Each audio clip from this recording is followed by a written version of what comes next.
Picasso is dead. Walt Disney is dead. Steve Jobs is dead. I'm dead.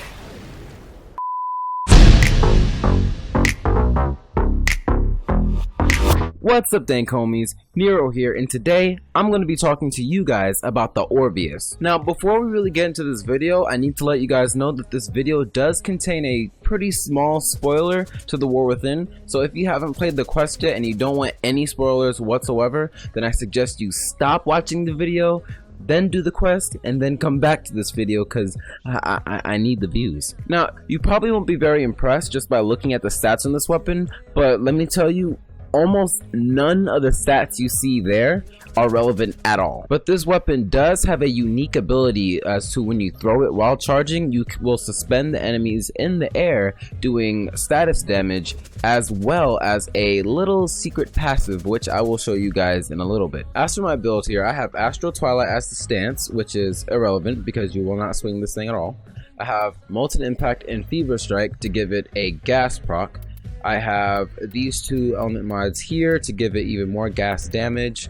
I have Buzzkill and Jagged Edge just to increase the base damage numbers. It's not going to proc slash at all. And I have Spoiled Strike for two reasons. One, because of the 100% damage which applies to its special ability, and the 20% attack speed going down, because you might want this thing to be a little bit even slower than it already is, because you want that time to be able to regret throwing the thing in the first place if you end up making that mistake of throwing it to an enemy that's too close to you, because it does do self damage. Now, before I go ahead and demonstrate this weapon for you guys, I have to let you guys know how this weapon works. You're never going to swing this weapon like this ever.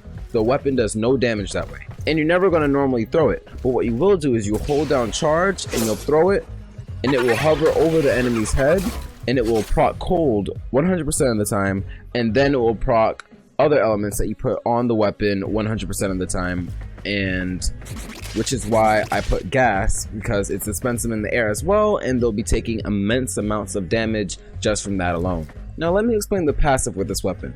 Normally on other weapons, if the enemy is blinded or if they are sleeping, then you'll do a incredible large damage multiplier to the enemy.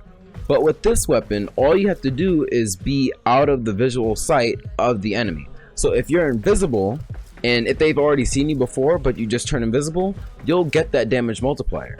So now I'm going to go ahead and demonstrate this weapon for you guys on a Corrupted Bombard level 110. So now, just to prove to you guys that the enemy could have already seen you, and then if you just go invisible, you have that damage multiplier, I'm going to let him see me. I'm going to get out the way of the bomb, and then I'm going to go invisible. So let's do this. So he's definitely seen me already. Oh, and it killed me. Okay, take two. So I'm going to give him to see me. Come out the way. Go invisible. So he still thinks I'm over there, but he's definitely seen me, and he's definitely alerted. And he's dead. And you saw that high amount of damage, and that's on a level 110 Corrupted Bombard. But most of the time you're not going to be going against just one Corrupted Bombard. So what I can do is spawn in maybe a Corrupted Ancient. We can spawn in two of these guys, maybe even two of these guys, and you know what, let's throw in a Corrupted Heavy Gun in there too. And let's see the massive amounts of damage this thing does. Now here goes this guy. He's running towards me.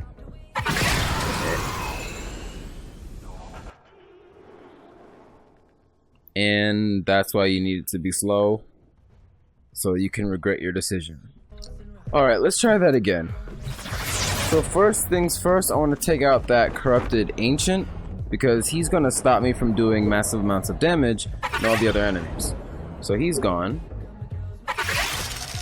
And also please note that if you already proc something on one of the enemies, or if they get caught in the blast radius, it's not going to do a massive amount of damage until that proc goes away. So these guys, they're not procced. He was already procced, but it still managed to do all that damage though. And invisible. Where's that bombard? Oh, there he is. And he's not procced on anything. he's dead. Let's see here. I think there's some guys hid over here. Yep. Okay. I am not dead. Oh, they don't. Oh, well, he's dead. Yeah. I think I got all of them, right? Yeah, I got them all. Oh, wait, no. There's one more. Aha. Let's kill them. Oh, and it's pretty good on range, too. Also, I'm going to show you guys a demonstration on a group of 110 ancient healers, 8 of them. And let me just show you what it does with the blast damage, which is pretty insane. That's pretty nuts. Now keep in mind, the only damage requirement you need to have the Orvius with its damage multiplier is to either be invisible or have the enemy incapacitated. So the damage multiplier will work on Banshee with her silence skill, it will work on Equinox when she uses the sleep skill, it will work on Ash when you turn invisible, but most importantly, it will work on Ivara. Now the reason why it's so important that it will work on Ivara is because on Ivara's Prowl skill, which is the skill she uses to turn invisible, she has a passive headshot multiplier. So on my build, it's 1.5 damage multiplier, so you take the damage of the Orvius, because it does headshot damage, and multiply that times 1.5. Also with Navigator, I have mine built to where she has a 6.5 damage multiplier on turning the thing on, and then that gets multiplied times 5. So doing all that math, you could get the Orvius to do like over 2 million damage. But now I think it's better done than said, so I'm going to go ahead and bring on one Corpus Tech, level 110, just to show you guys the pure damage of this weapon, plus that little multiplier. Now this time I'm not going to use Navigator, I'm just going to use Prowl, so you can see exactly how much damage this thing can do. Now that was well over 300,000.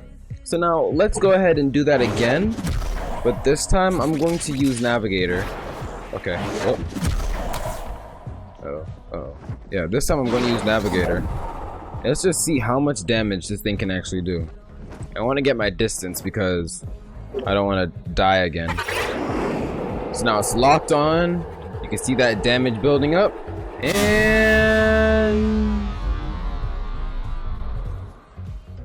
that was well over 1 million.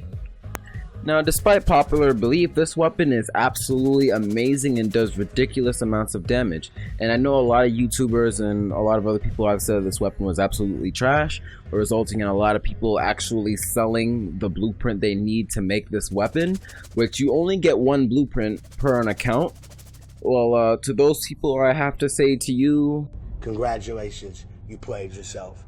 Now in conclusion, I have to say that this is one of my favorite weapons in the game aside from the Legion, and I bring this on practically every mission other than survival missions because yes, it is slow and a lot of times enemies will be really close to me, and the enemies are easy enough to kill with the Legion, so I don't exactly need millions and millions of damage. But I would say if you get this weapon, keep it, hold on to it, because it is one heck of a powerful weapon. I don't think there's any other weapon as powerful as this one. But now, if you guys enjoyed the video, go ahead and leave a like, and if you haven't subscribed yet, go ahead and subscribe. And once again, I am so thankful for all the support you guys give on this channel, and I will be seeing you guys later. Peace. Don't change, even though life ain't the same. Say, don't change. Life gon' make it happen anyway. And I say, don't change, even though life ain't the same. Say, don't change.